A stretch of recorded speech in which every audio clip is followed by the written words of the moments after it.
it's the excuses and the reasons we have why we don't start or why we don't do something, whether that's being successful, losing weight, getting healthy, making money, right? And we have this genuine excuse and reason that we justify to ourselves. But is it really true? From So Far to Success, here brought to you by no one at the moment. Just us. Just us. Home And production.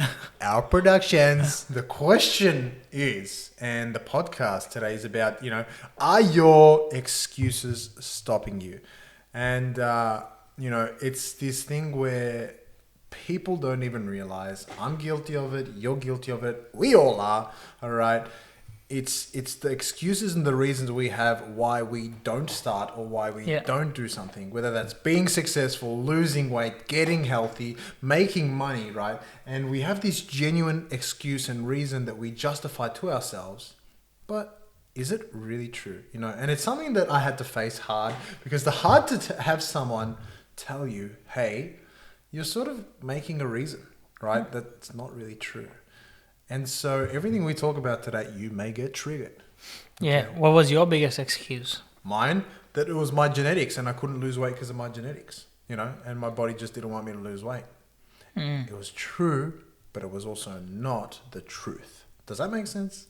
Like if I truly believed that in my heart and I didn't do anything about it, then I would have stayed fat. I would have stayed morbidly obese and probably died by the age of 35 because my heart couldn't take it. But the truth is that I just had to do more work. Yeah. And that it was all in the work. Then proof is in the pudding. What was your biggest excuse? I think maybe it was because I had a very small bone structure and my wrist and bones are very small. So when I started training, I thought I'm not strong enough and then I wouldn't be able to lift enough, and I'm not going to win anything. I'm not going to be able to compete and stuff because that's for some other people who are born for that. I'm not born for that. So my thing is just to look okay in a t-shirt. That was my first excuse to I'm not born for that. Well done, bro. Yeah. Look, you became the men's physique champion, right? 2000. Not champion. Well, you were there. One of the champions. One of the champions. Yeah, I was there. 2015. You attended. Dude, you did fantastic. And, we're just going to... It was all seriousness aside. The guy's done amazing. Sonny has done amazing. Go and have a look at his Instagram. And, man, the transformation's ridiculous. Well, so is Jeremy's. Yeah, definitely. I mean... I always think losing weight is harder. And you always... say what I did was harder, you think, but I always generally feel like losing weight is one of the hardest. For the podcast purposes, I'm going to say mine was harder. No, I would say no. But let's cover some excuses, because we wrote down quite a few. We really sat down thinking, what are the major excuses? And we went through excuses that people make that things we hear our friends and family say too. Yeah. And it's like life ones. It's like ones that stop them from achieving things for their entire life. And there's ones that are daily excuses, So I want to start off with the first one. We'll cover them briefly, and if they need more, we'll talk about them more. Yeah. The first one is I speak to people about doing something or starting something, and they say, I just don't know how to do it, right? And an example may be, hey, start this new job. You always complain about your job. Why don't you go into real estate, become a salesman? Or why don't you, again, lose weight, do this, do that? And they say, I don't know how to do it. And I'm just thinking in my head, no shit, you don't know how to do it. You have to learn how to do it. No one starts off knowing, right? Yeah. If you look at a person that's successful right now, they didn't start off having the magic fingers, fairy dust as soon as they click their fingers. Yeah. They put in the effort and they put in the work. And so really it's all about you starting and learning today. Learn 20 minutes today, 30 minutes today. And if you do 30 minutes a day, after 1 month, you've got 10 hours plus under your belt, and you're off on your way. Yeah, and the more you do and more you practice, the more efficient you'll get at learning new things, new skills, and it'll be easier for you to learn new things. I think that's definitely one of the most important one. People put that block on that I don't know how to do it, and they the answer lies in the question, like, I don't know how to do it. Well, figure out how to do it. Yeah. So it lies in the same excuse, but people don't do it. Another one is, I would say, very, like, I've been guilty of it, and like everyone's been guilty of it. I think like I'll do it when the time comes. Yeah. When the right time comes, or I'll do this diet when this comes, and I'll shots fired. Shots fired. Yeah. I'll launch my business when this thing come. I'll put my website up when I have this thing. Like a lot of, like, I'll get all the supplies ready when I have this thing. So there's a lot of excuses in that sense. But like the best time is now. That's what in David Shaw's book we spoke about last time. He was saying like the magic moment is now. So don't wait for the time to come. Make the time, prioritize, put it on your priority, and then get onto it. But That's right. people, if you're doing a 9-to-5 job, you will not probably find that time, obviously, unless you push it out of the, like, push out more. So after that 5 job, you put in some hours into it, and then you start doing, okay, I didn't have time at that point, but I have time at this point, and It's I all can about priorities, utilize this time. Yeah. Yeah. And, just before we go on, I actually want to say, like, if you ever heard yourself utter these words, all right, I want you guys to just listen to all this and examine. Like, after the end of this podcast, we're going to give you guys actionable steps as to how to overcome this. But these are real things that we always say on a genuine basis. And unless we question it, we really think it's true. Yeah. It's not. Like, it obviously has some degree of truth. Otherwise, you wouldn't say it. But there's also, power in knowing, wait a second, what if I do the opposite of that? What if I actually made a schedule and prioritize and said, well, I am going to put 30 minutes of doing this a day. And then you just keep doing it, It's simple stuff like that. It's so powerful. I always used to say I never had time. Yeah. Bullshit. Yeah, Especially now. Yeah. Now people don't say they don't have time. Like everyone has so much more time. No one is traveling. A lot of people are unfortunate to not have work at this point. But if you're in a developed country like Australia, you're still fortunate that government is paying you $3,000 to sit at home and watch Netflix at the moment, which you are doing. So but true. you have so much more time to do more things. But if you still have a job, if you work in IT, you're not traveling to work now. So you save actually 2.5 hours, 2 hours of your day. So you've got like 14 hours in a week, which you didn't have before, or approx. What are you doing with that extra time? From that, right? Yeah, just from that. And then there's other things which you can prioritize. So if you ask yourself, if you hear yourself saying that, right, you originally may have said, I don't have time. Now, if it's another excuse, then the problem was never that you didn't have time. The problem was you.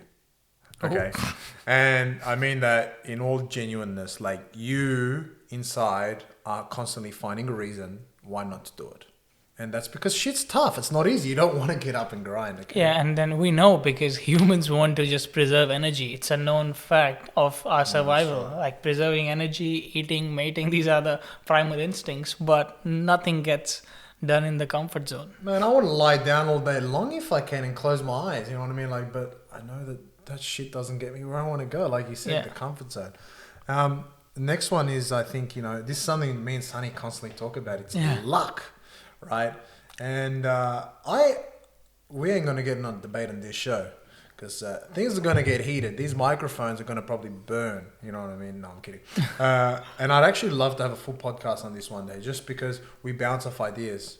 And the way Sunny and I look at it is in the sense of luck may be present, and there are instances of luck, which I also do believe in a context. But I also believe that if I look at things and say, oh, he was lucky or she was lucky for her circumstances, and yes, sometimes it may become true, that stops me from putting in action, because I'm saying, well, okay, if I believe that they're lucky, and that's why they received what they have, or they have what they have, then what chance do I have? And so it leaves me feeling like I have, I'm deflated and I don't have power to go do anything. Well, there's always two ways to look at it. One is there's abundance in the world. So just because someone's lucky and they're getting it doesn't mean you will not get it through your hard work. And the harder you work, the luckier you'll get as well. Like you'll attract the energy, you'll be in that position. So are you saying that there's enough success out there for me to get it if I do the work? For everyone, bro.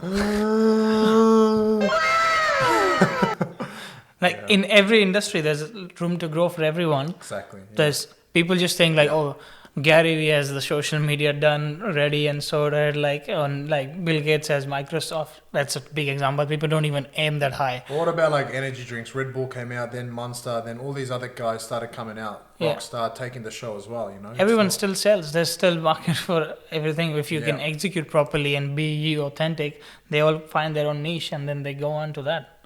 Yeah, So- it's one of those things, man. I think it's just like you said, there's an abundance of it, and not only that. I think if you understand that most 90% of people that are in the position that they are, they not get where they are because of luck. They have blood, sweat, and tears Yeah. on their back from everyday grinding and doing shit that they have to do. Well, 90%, yeah. 10% would. That's inevitable. Like if someone's dad was the hardest worker in the room and then he has a piece of a shit son, but he's got everything sorted for him. He's got managers taking Piece of a decisions. shit, son. Managers taking decisions for him, so he doesn't have to do anything about it. But in the end, still, when he goes to bed, he will still feel that he hasn't earned it, and then No, that's right. rest of the people will still respect him for what his dad has done, or Yeah. what this It's person. actually more of a curse, isn't it? It is like it's like if you're born with all that power, you have a backup trust for your backup trust for your backup trust. You'll never break through your ceiling. That's a really good podcast for next time, where if you have all these backup plans, then you don't have to put in the effort. Yeah. So we have to forget plan B. It's all about plan A, because if you have plan B, meaning, if you're in this position of inheritance, most people, have all this stuff behind them, so they don't actually put in the effort. So usually they say the first generation does good, Yeah. second and third generation start to fall off because they haven't inherited the hard work ethic of the ones who actually. It's a very made it. famous saying: "Show me the great man who's the son of a great man." Yeah, that's true. Yeah. Well, sometimes some people defy that. Oh, absolutely, Yeah. absolutely, but the majority. Majority, yeah.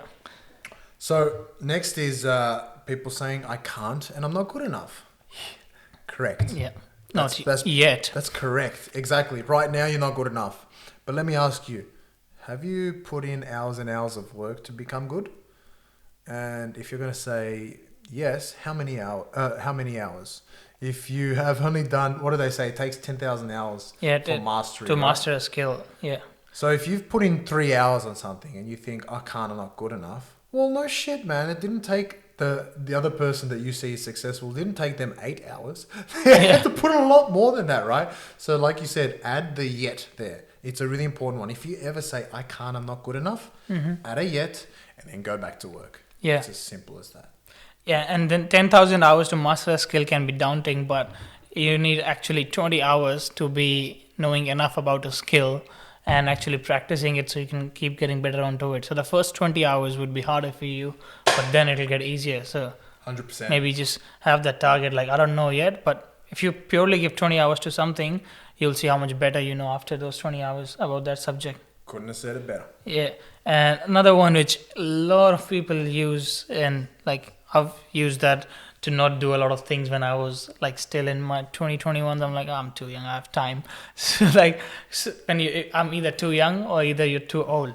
So this is something which goes with people a long way till they're older, and so if they're younger, if you tell it to someone younger, they're like, get lost, I have too much time, which they do. But what's the actual productivity years of someone? No one knows.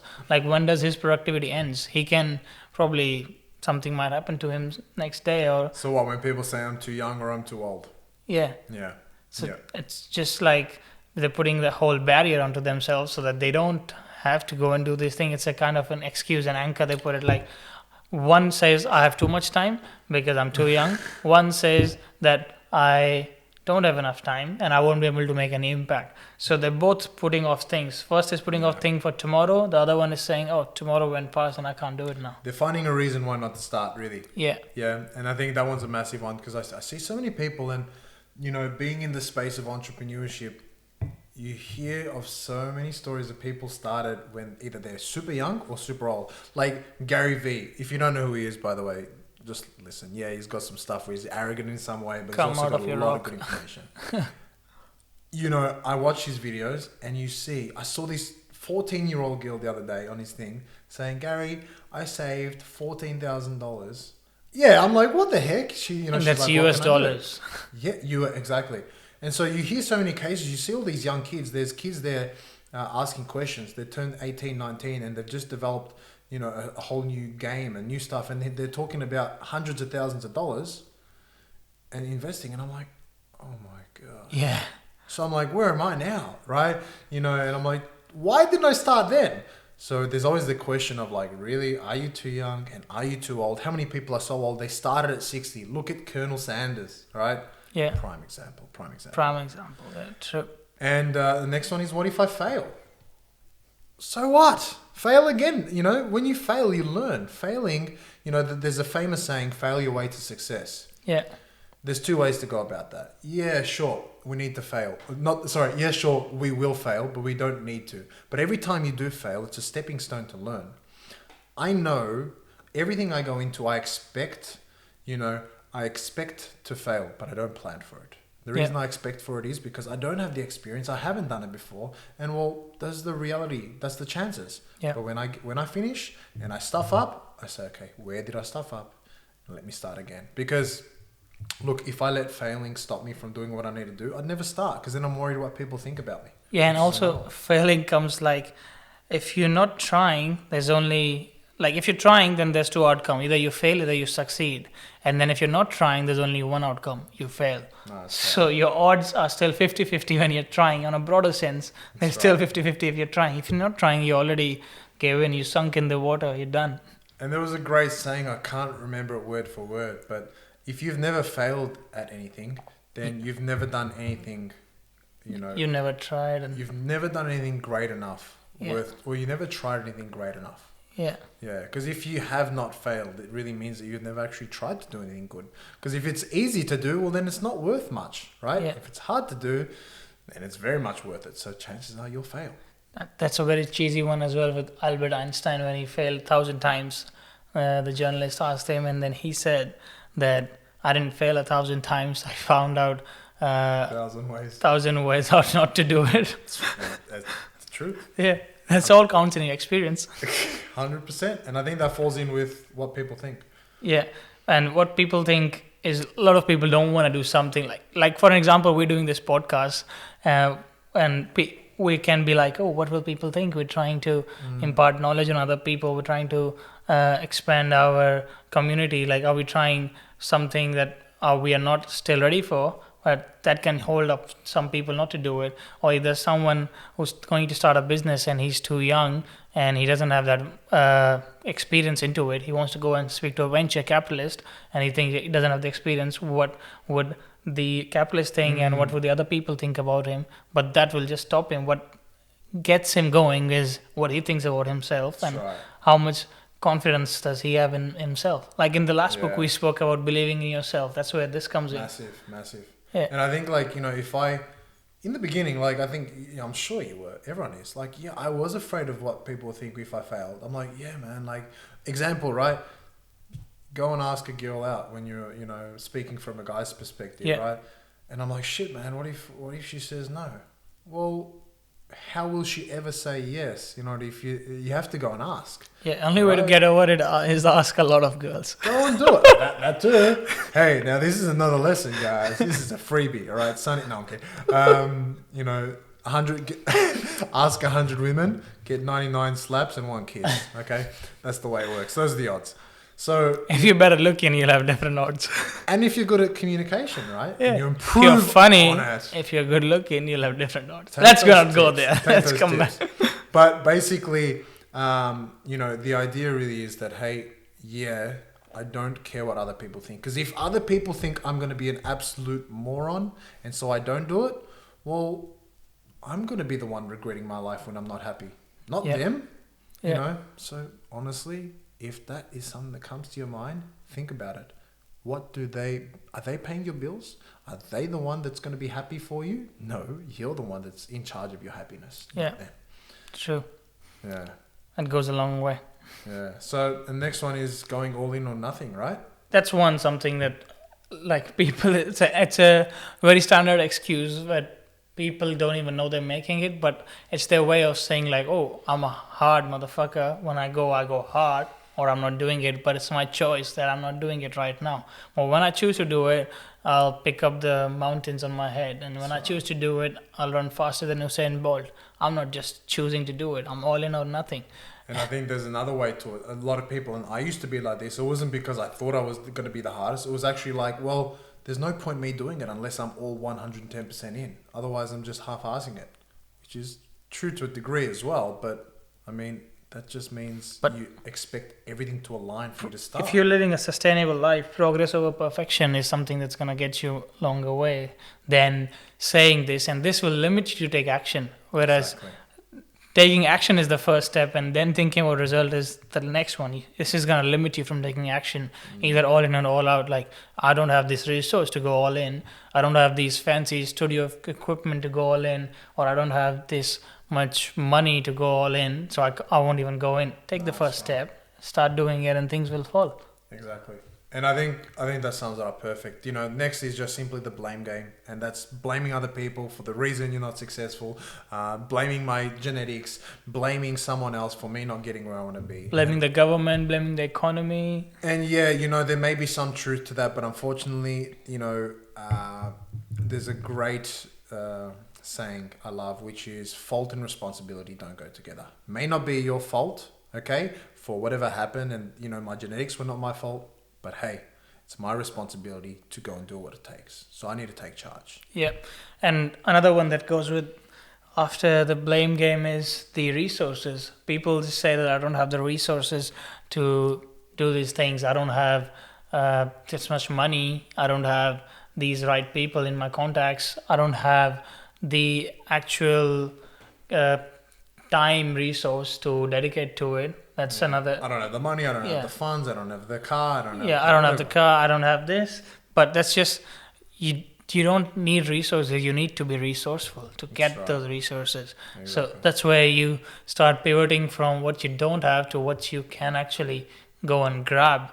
And it can be like little small things. If you wanna just do like you wanna put a video out, find a friend who has a camera. It's about Ask being him. resourceful. Yeah. Not having the resources. You be resourceful and get the resources. Yeah, Tony Robbins speaks about it a lot. Being resourceful is a major skill than having all those resources. Oh, exactly. Like raising money. If you talk about all these bigger companies who started, there's lots YouTube and all these guys.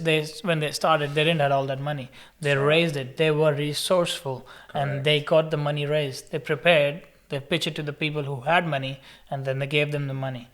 Want to make a podcast on that one too. There's a lot on this actually. That's definitely something to go on to. Yeah. So how do we actually overcome all these, right? The first thing is I always like to do is I like to look at people and analyze successful people in whatever it is. So whether it's again health, fitness, money, success in any area, analyze those people and say, okay, hold on. Did that person, did that guy, did that girl always know what they were going to do, right? Did they always know the steps that were necessary? Did they know all the skills? Were they always successful, right? And did they wait for the right time?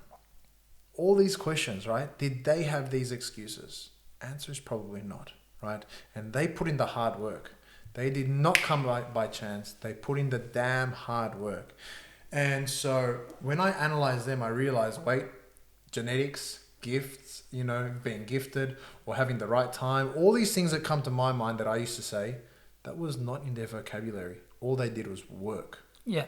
And so we've got 4 action steps that we've come up with, which are really, really important. And so the first one is to catch yourself out. The next time that you ever have a reason as to why you can't do something, speak it aloud. And when you say it out loud, you start listening to it, and you may just catch how ridiculous it sounds. Okay? And that way, you actually speak it to yourself, and you are aware of what it is. Okay? So maybe, I don't know how to exercise. I don't know how to do this and that. And guess what the answer is? Learn. So catch yourself out. That's number 1. And the second is, again, analyze successful people's actions. The next time you see someone in those shoes that you want to be in, okay, ask yourself what he or she did to get there, okay? They were not born that way. Yeah. It's all about action.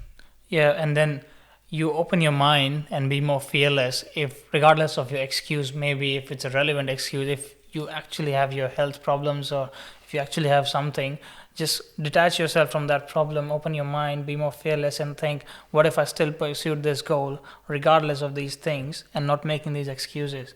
Will I be closer to what I want, or will I be farther away? The answer will probably be you'll be closer to what you want.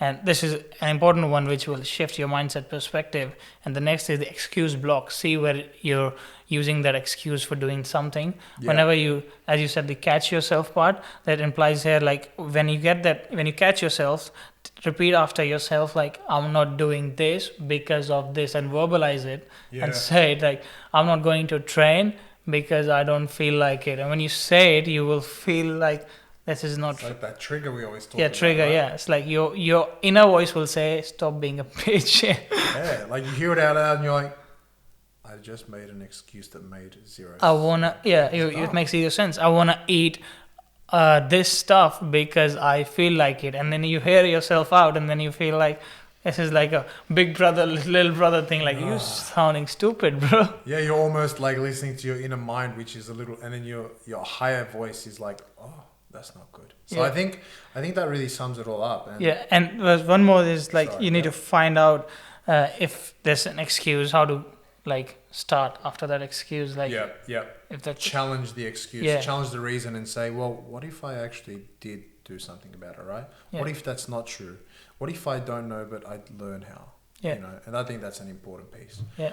So, what are the 4 steps? I'm going to recap them, okay? Catch yourself out, speak them aloud, analyze successful people's actions. How did they get there? Okay, open your mind, write down your excuses, okay, and how you can get there regardless of your excuses, Yeah.